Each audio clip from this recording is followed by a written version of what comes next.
President Trump is calling on Congress to reach across the aisle and come together to build a safe, strong, and proud America. And as he prepares to give his first State of the Union address, what message does he need to send to bring both parties together? Or is it even possible? Joining me now to debate is Washington Examiner's White House correspondent Sarah Westwood and Democratic strategist Chuck Rocha, two of our favorites. Always great to have you guys here with us. Good morning. Can you believe it's been a year? I mean, I feel like it's been so much longer because we've been talking about things constantly every single day. I'll start with you, Sarah. What do you think he needs to tackle, the main thing, in order to bring the entire country together?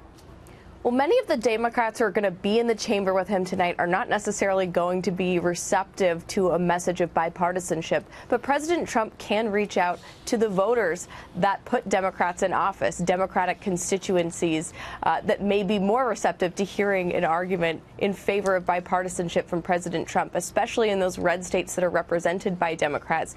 Constituents may not be happy with the way their members have been obstructing President Trump's agenda at every turn. And so it's those people sitting at home that will be the target audience for his message of bipartisanship and the need for members to come together. And that sounds like a good idea. Chuck, we do know some of the key items in tonight's State of the Union address: jobs and the economy, which has been very positive, infrastructure moving forward, what's he going to do, immigration, of course, trade and national security. What do you think he needs to tackle the most?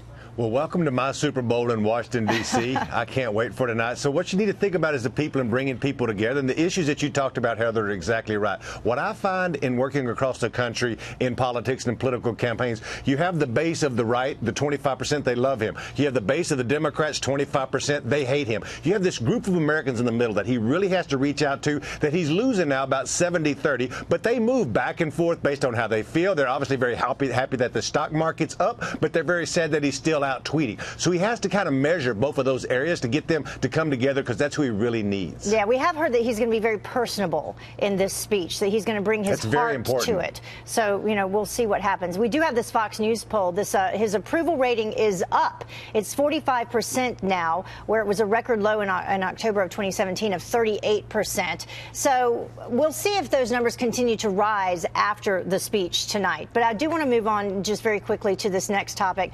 President Trump, we've been talking about this. He has 5 days now to decide if he will release the FISA memo. Sarah, should he?